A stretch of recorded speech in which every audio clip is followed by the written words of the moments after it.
ایک کام ہو سکتا ہے، لاٹھی بھی نہیں ٹوٹے گی اور سانپ بھی مر جائے گا، افضل نے چٹکی بجاتے ہوئے کہا۔ وہ کیا بھائی؟ ارے میں کیمرہ لے جاؤں گا، قبر اور الو کی تصویر بنا لاؤں گا۔ ونڈرفل، گڈ آئیڈیا بھائی، وہ خوش ہو کر بولی۔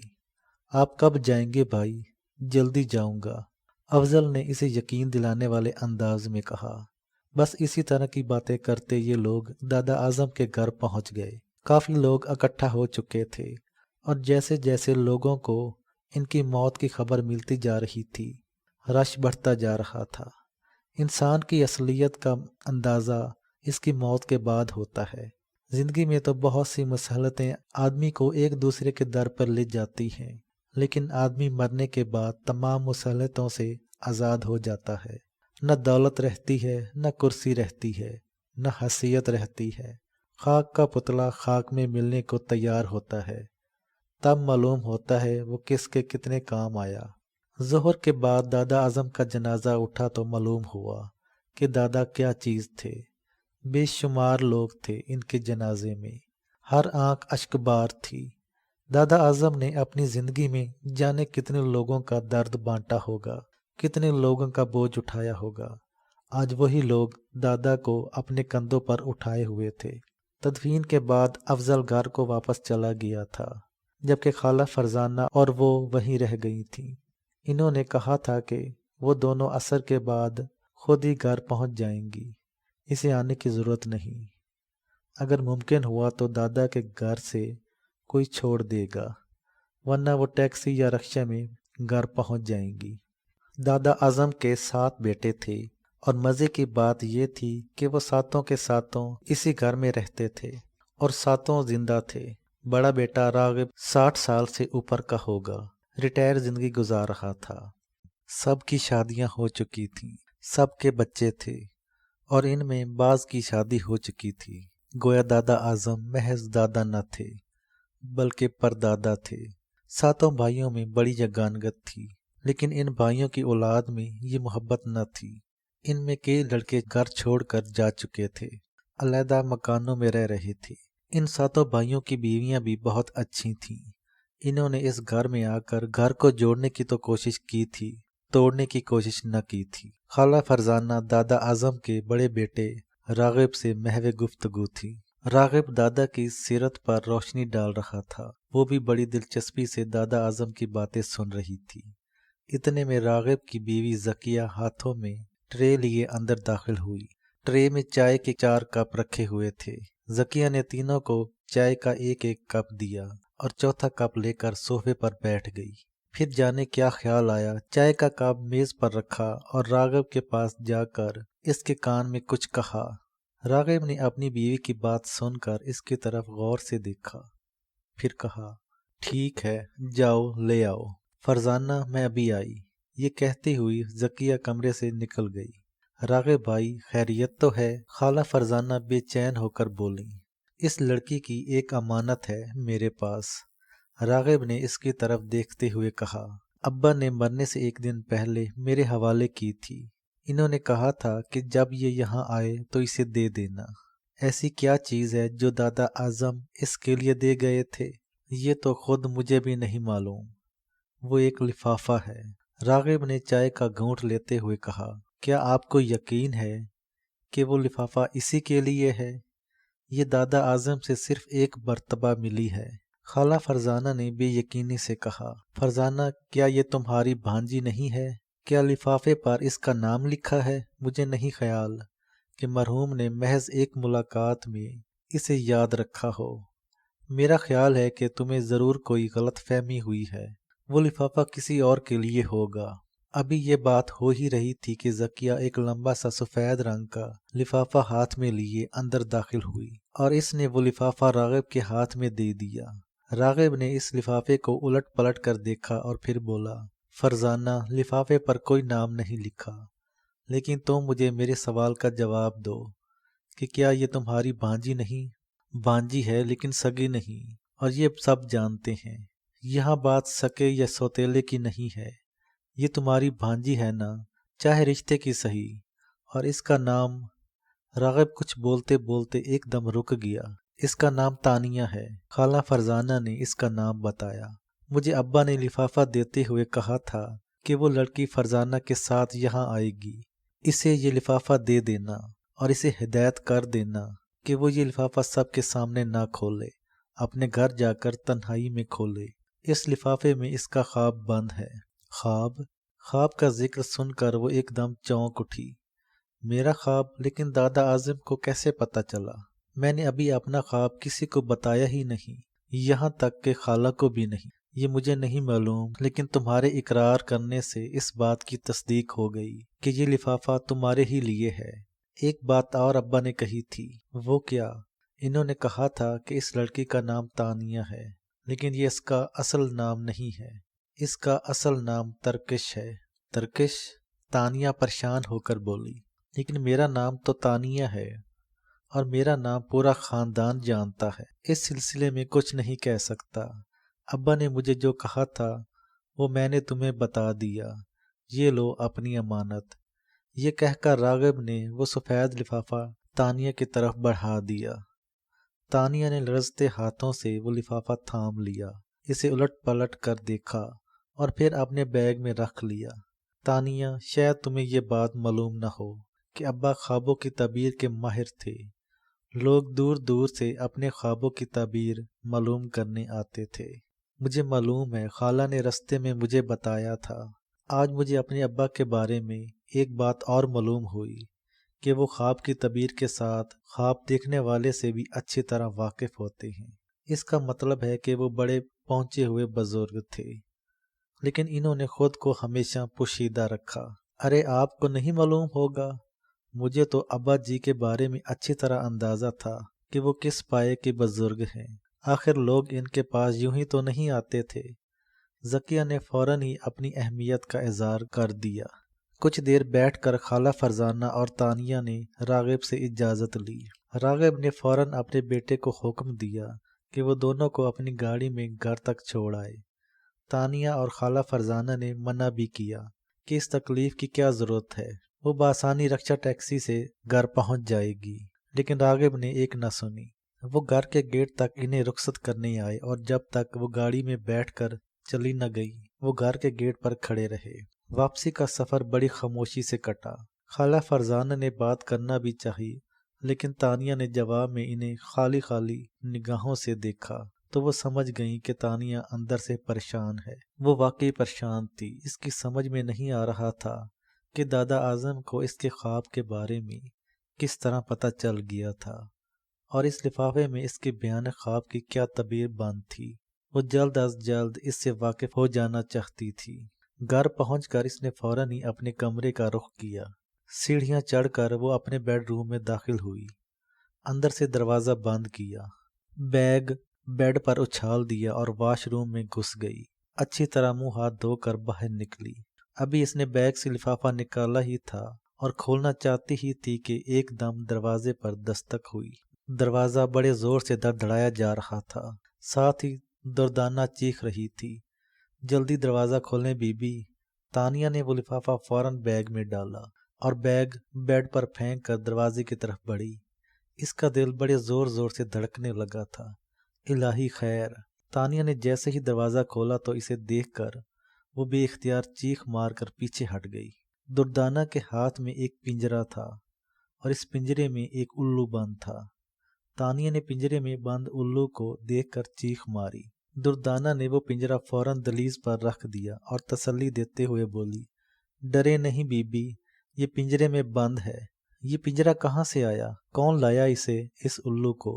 تانیہ نے دور ہی سے پنجرے میں بند اس الو کو وحشت سے دیکھتے ہوئے کہا، بی بی ابھی ایک آدمی آیا تھا، وہ دے گیا ہے۔ دردانہ نے پنجرے کا کنڈا چھوڑتے ہوئے کہا، بی بی اسے اندر لے آؤں؟ نہیں نہیں دردانہ، تم پاگل ہو گئی ہو کیا؟ تانیہ نے اسے ڈانٹتے ہوئے کہا، تم اندر آ جاؤ، اسے وہیں رہنے دو۔ دردانہ اس پنجرے کو دروازے پر چھوڑ کر اندر آ گئی۔ تانیہ لرزتی ٹانگوں سے اپنے بیڈ پر بیٹھ گئی۔ بیڈ پر اس کا بیگ اور وہ لفافہ پڑا تھا جسے دادا اعظم نے دیا تھا اور ہدایت کی تھی کہ اسے سب کے سامنے نہ کھولا جائے۔ تانیہ نے فوراً وہ لفافہ اٹھا کر بیگ میں ڈال لیا اور اس کی زپ بند کرتے ہوئے